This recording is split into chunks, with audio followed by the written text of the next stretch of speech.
Hey everybody, it's Jason Blaha here, and something I wanted to do today for you guys while I get in my place of zen, do a little bit of crafting. There's been quite a bit of interest. People have asked me off and on, hey, I've done your novice program or your linear hypertrophy program, ran it for a year, kind of milked out most of my new gains.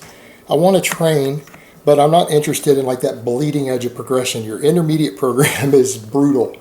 And yeah, they're right. It is brutal because that's actually an athlete program. It's for off-season athletes who are now intermediates. Because honestly, you don't really need as structured of a program if you're not competitive in anything. Because, it's kind of like when you're non-competitive, you're not trying to bust your ass and kill yourself trying to gain an extra half an ounce of muscle per year.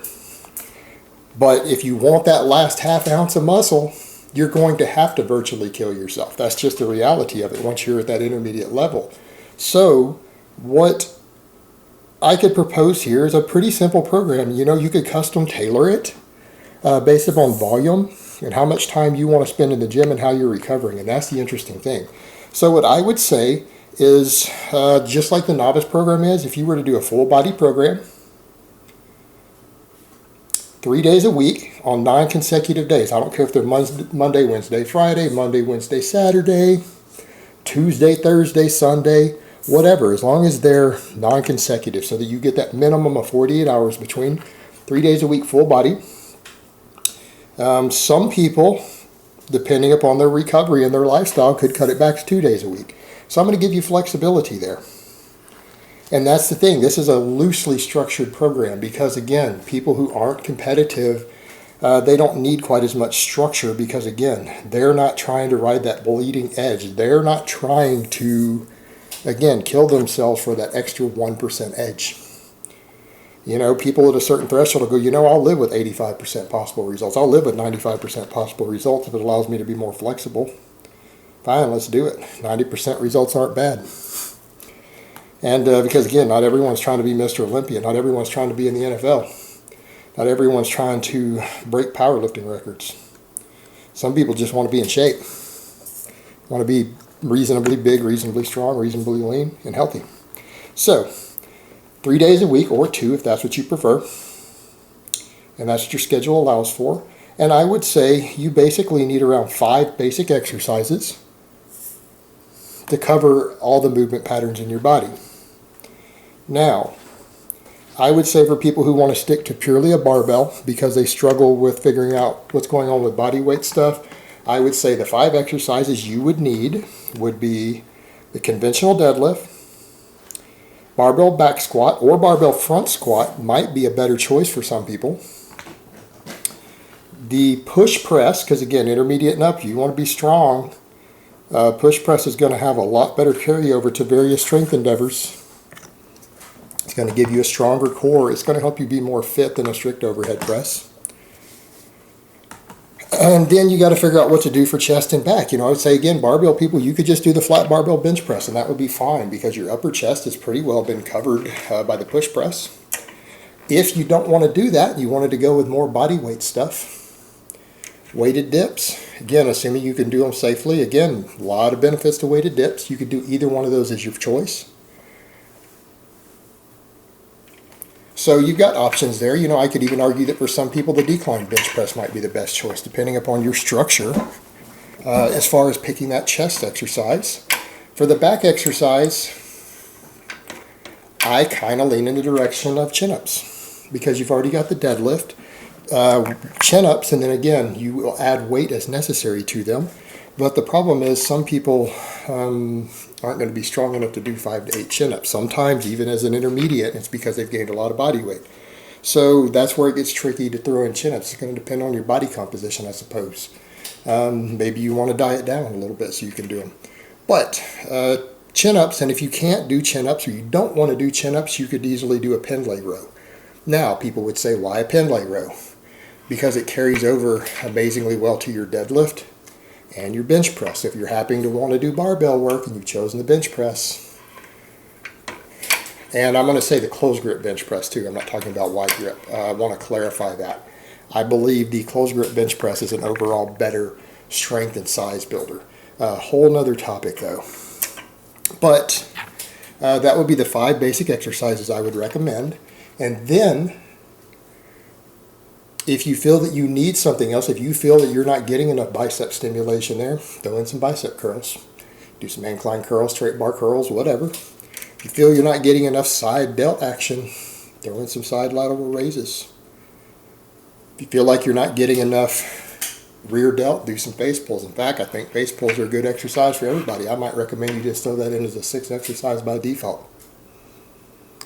Again, flexibility. Work around what you enjoy, kind of what your goals are and what your gym and setup is structured to do.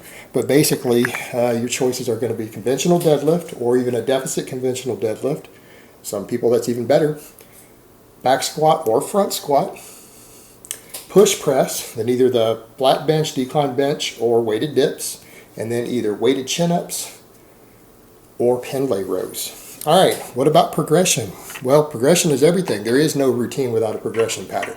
When someone gives you a bunch of reps and sets and exercises but no progression pattern, they're not helping you. That's not even a routine. That's just a list of exercises.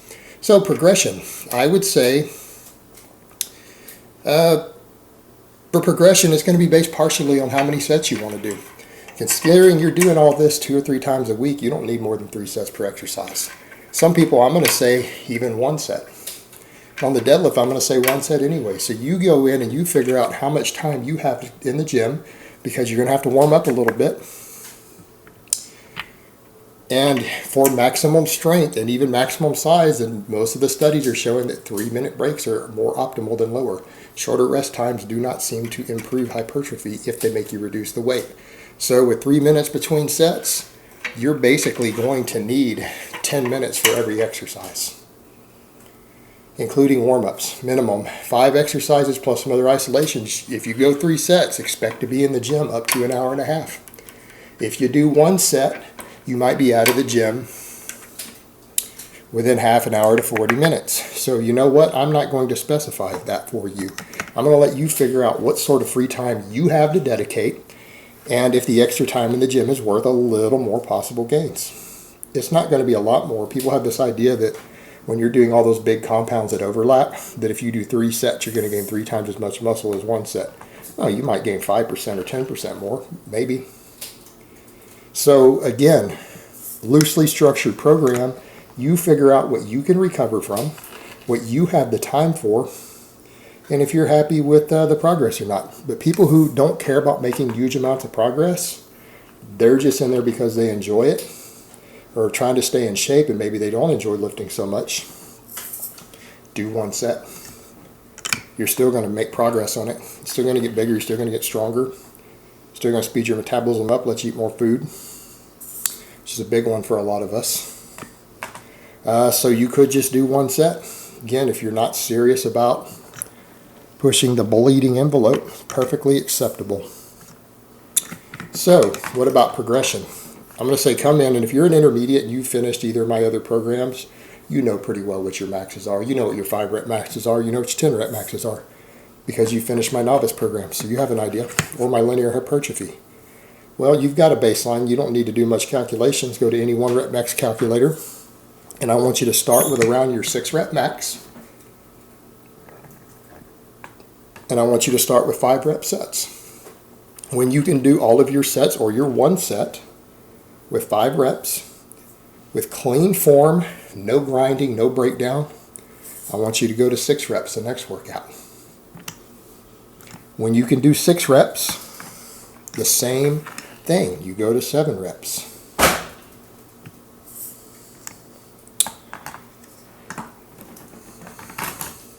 And then to 8 reps. And when you get to 8 reps, I want you to keep working with it until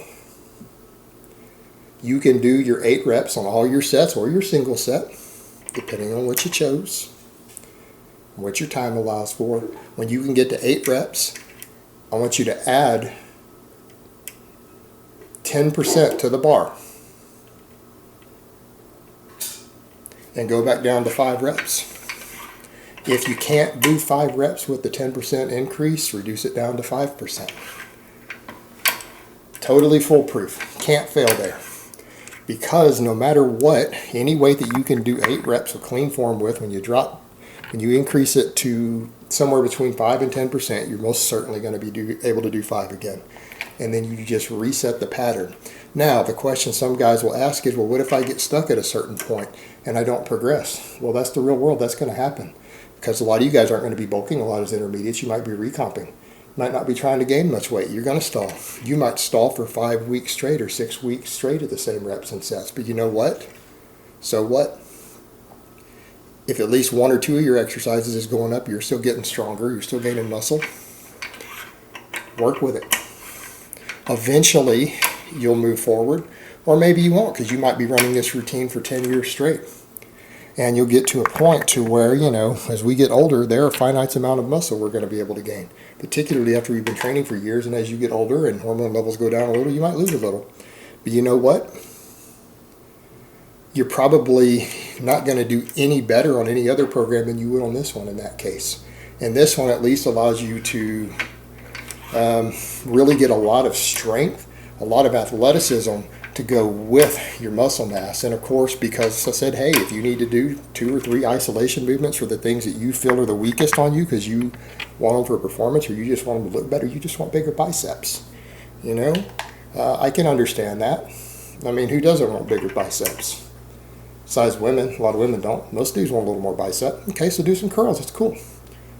But at the end of the day, those isolation movements will let you balance out whatever you want for your look, and they can follow the exact same pattern. Although I might not drop to 5 reps, I might say your isolation movements work in the 6 to 10. So the same thing that I just told you to do with the 5 to 8 rep thing on the big movements, do 6 to 10 reps with your isolation movements, your curls, or tricep extensions, or side laterals, or whatever you're doing. Run the exact same progression. This is pretty simple. I mean, you can't mess that up. It is easy as can be. No complexity. It's adaptable to meet your needs, and you know what? You can adapt it over time. You get more free time, you want more time in the gym, you can increase those sets up. If you find your schedule gets busier or you're not recovering, you can cut down to 2 sets or 1 set if you've been doing 3. How's that for flexibility? You know, in a program like this, it's basic. And in a way, it's almost a slow linear progression type program. And normally we don't always do that for intermediates, but that's because for intermediates, most programs that people structure for an intermediate are for people who are trying to push the bleeding edge as an athlete. A lot of people aren't doing that. They just want to make good gains, get in shape, get strong, and recover and not spend forever in the gym. And a program like this will let you do that. All right, guys, but that's really all I have to say on that today. I hope it's been informative, and I will talk to you guys next time.